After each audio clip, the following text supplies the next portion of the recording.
12월 31일 수요일 2025년의 마지막 날 아침 우리가 함께 묵상하실 말씀은 시편 150편입니다.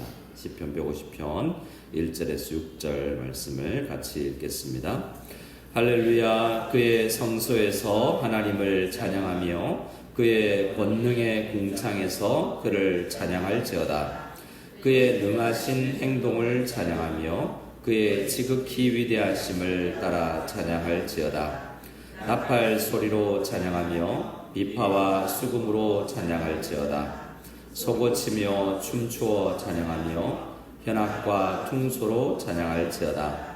큰 소리 나는 재금으로 찬양하며 높은 소리 나는 재금으로 찬양할지어다. 호흡이 있는 자마다 여호와를 찬양할지어다. 할렐루야. 아멘. 오늘도 한번 외쳐보겠습니다. 할렐루야. 아멘. 할렐루야라는 이 말씀은 하나님을, 여호와를, 야훼를 찬양하여라라는 명령입니다. 오늘 이 시편 150편은 그렇게 명령으로 시작하고 명령으로 끝나는데요. 우리 인생이 하나님을 찬양하는 그런 인생 될 수 있기를 소원합니다. 오늘 말씀에 보면 이 짧은 6절의 이 찬양 안에 할렐루로 시작되는 단어가 13번이 있습니다. 처음에 할렐루야로 하죠. 그리고 그의 성소에서 어떻게 찬양하며? 하나님을 찬양하며. 할렐루 엘 하면 하나님이죠. 할렐루야 또 야훼 하나님. 할렐루야 할렐루엘 하면 엘로힘 할 때 다니엘 또 에스겔 할 때 그 엘자도 하나님입니다. 하나님을 찬양하며 그리고 그의 궁창에서 그분을 그 남성 주격을 이용해서 그 목적격을 이용해서 그를 찬양하여 할지어다 할 때는 할렐루후라고 해서 그를 찬양하라 라고 해서 할렐루가 13번이 들어가는 그런 찬양입니다. 그만큼 이 시의 주제는 이 시편 150편 전체를 아우르는 그런 주제이고 마지막 이 15편은 계속해서 할렐루야를 시작해서 할렐루야로 끝나죠.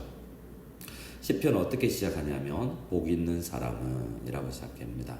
그리고 하나님을 찬양할지어다 라고 이야기하죠. 그래서 복받은 사람들은 복음을 믿고 복음으로 인해서 살아가는 사람들은 여호와 하나님을 찬양할 수 있고 찬양해야 한다라는 것이 시편 전체가 우리에게 알려주는 말씀입니다. 오늘 시편을 우리 매일 성경을 보면 잘 나누어 주고 있는데요. 1절을 보면 찬양의 장소, 어디에서 찬양하지? 그리고 2절에 보면 왜 찬양하지? 찬양의 이유로 설명하고 있습니다. 그리고 3절, 4절, 5절을 보면 찬양의 방법, 어떻게 찬양하지? 라고 되어 있고요. 6절은 뭐냐면 찬양의 주체라고 되어 있는데 누가 찬양해야 되느냐? 6절에 누가 찬양해야 됩니까? 우리가 호흡. 자, 우리 중에 호흡 없는 분 계십니까? 나는 숨을 안 쉬고 한 이틀 좀 살아봐야 되겠다. 없죠. 우리 모든 사람이 살아있는 사람은 호흡이 있습니다. 창세기 2장에 보면 하나님께서 흙으로 사람을 지으셨는데 그 상태로는 호흡이 없어요. 생기를 불어넣으셨는데 하나님이 또 호흡으로 우리의 코로 호흡을 불러넣으셨죠. 그래서 살아있는 생명이 되었는데 살아있는 사람은 다 하나님을 찬양해야 되는 것이 마땅합니다. 그래서 이 찬양이 나왔죠. 호흡이 있는 자마다 여호와를 찬양하라.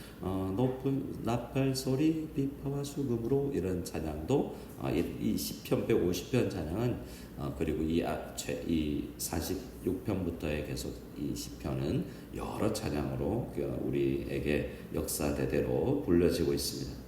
먼저 우리 1절을 보면 장소입니다. 할렐루야. 그의 어디에서? 성소에서. 이 성소는 이 시편 기자의 성소는 아마도 다윗성에 있는 예루살렘 성전일 것입니다.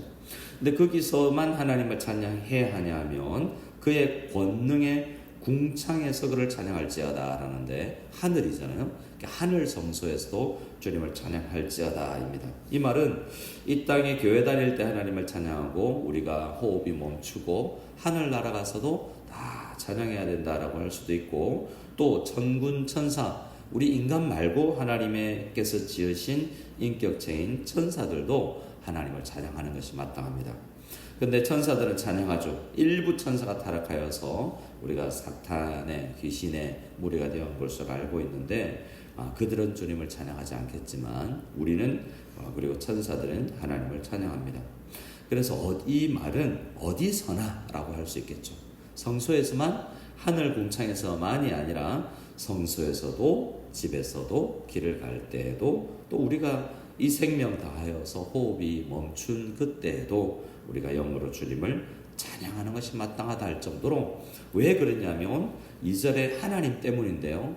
하나님은 너무나 크신 분이어서 사실 그분을 공부한다고 해도 우리가 공부 끝났다는 게 대체적으로 없지만 하나님에 대한 공부는 그렇습니다. 하나님에 대한 공부는 우리가 박사학위를 포스트닥을 하고 그 위에 또 전공을 하고 전공을 해도 하늘나라 가서 영원히 배워가도 그분은 더 알 거리가 많은, 그래서 하나님을 찬양할 거리는 넘쳐난 것입니다. 보통 사람을 인격체를 찬양할 때는 어떻게 평가할 때는 두 가지를 나누는데요. 첫 번째는 행동이고 두 번째는 성품입니다. 모든 사람이 마찬가지죠. 그는 어떻게 행동하는 사람이다. 또 그는 어떤 성품을 가진 존재다. 그래서 하나님에 대해서도 마찬가지인데요. 하나님에 대해서 우리가 배워갈 때도 그는 어떤 분인가? 천지를 창조하신 분이다. 행동하신 분이죠. 그는 또한 이 홍해를 마른 땅처럼 가르신 분이다. 그는 38년 된 병자를 고치신 분이다. 그는 어떻게 하신 분이다. 그의 행동 때문에 우리는 찬양합니다.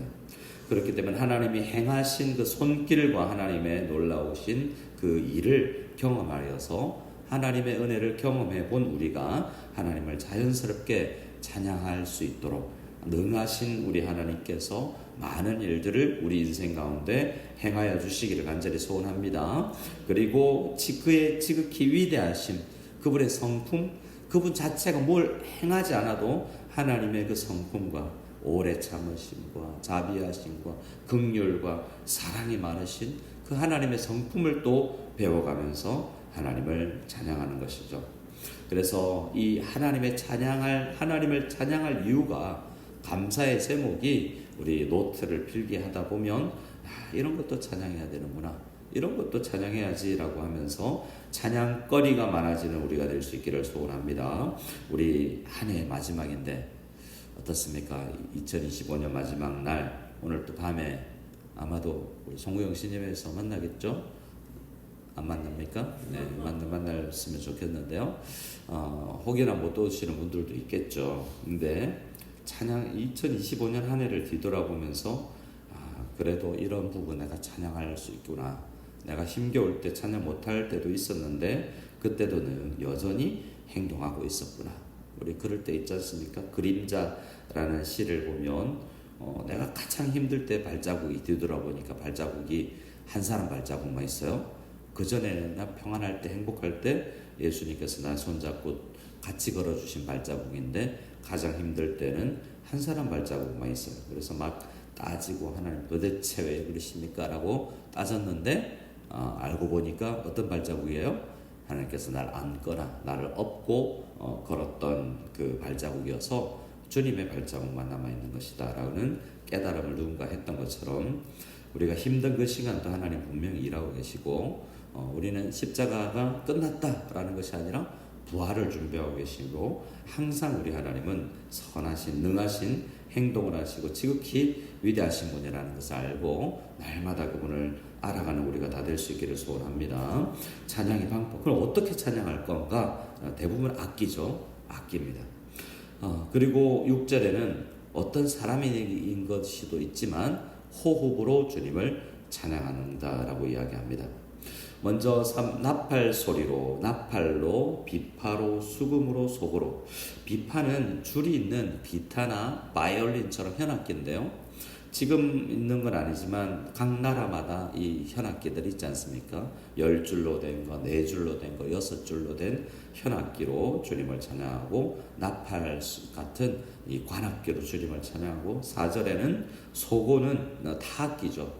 이 탬버린이나 캐스트네츠처럼 북처럼 북 치면서 찬양하는 것인데, 소고는 특히 여성분들이 들고 손에 들고 찬양하는 악기입니다. 그리고 또 악기 아닌 악기가 나오는데 4절에 소고치며 어떻게 해요? 춤춰. 자, 오늘 밤에 여러분 소고 하나씩 다 구해 오셔서 밤에 춤추며 여성분들 앞에 춤추며 아멘.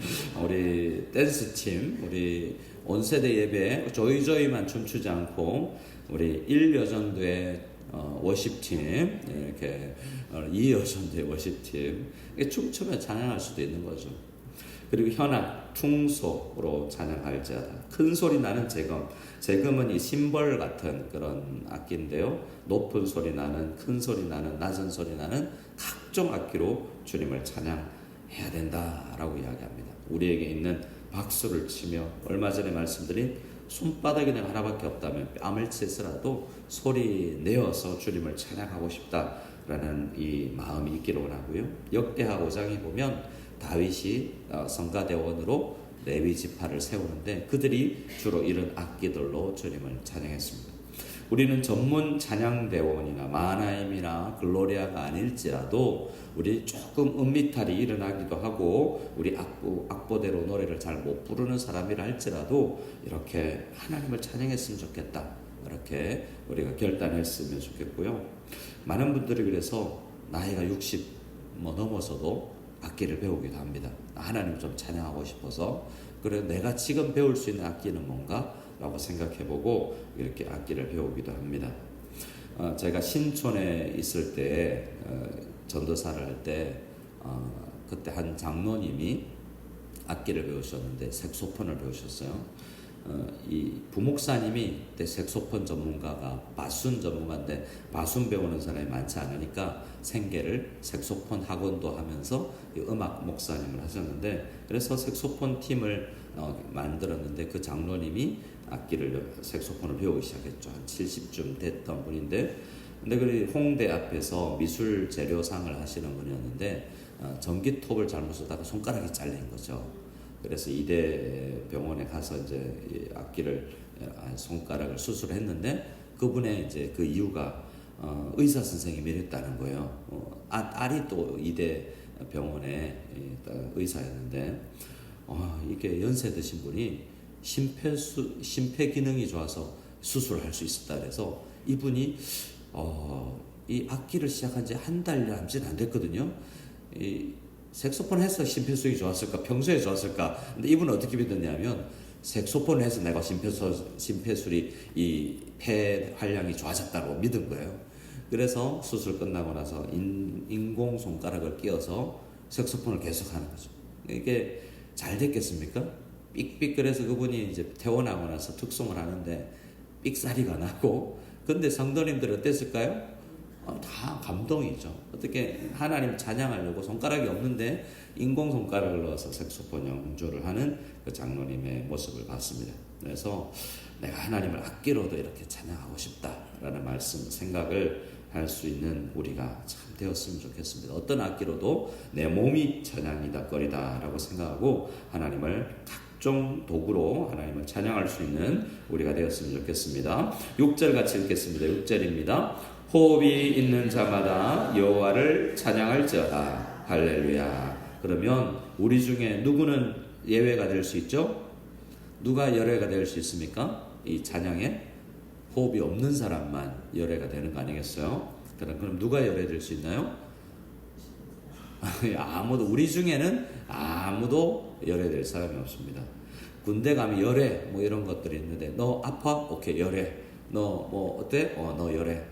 그러면 건강한 사람만 따라와. 근데 호흡은 아픈 사람도 살아있으면 하는 거잖아요. 호흡이 있다는 거는 생생하게 살아있는 사람만 호흡이 있는 것이 아니지 않습니까? 우리 대부분 나라에서 뇌가 죽거나 심장이 멈추거나 두 가지가 동시에 되어야 되는데 특히 심장이 멈추면 사람이 살 수 없죠. 근데 뇌가 멈추어도 죽은 것은 아닙니다. 그런데 뇌사라고 이야기하죠. 심장은 뛰고 있죠. 그래서 모든 사람이 여호와를 찬양하는 것이 마땅하다라고 이야기를 오늘 시편 150편은 하고 있습니다. 그래서 이 시편 150편으로 마무리되는 2025년은 우리가 이렇게 시편 150편을 찬양하는 것처럼 우리 내년 한 해도 정말 주님을 찬양하는 한 해가 되고 싶다라는 결단으로 오늘 마지막 하루를 보내고 또 새 한 해를 맞이할 수 있는 우리 모두가 다 될 수 있기를 소원합니다. 아멘.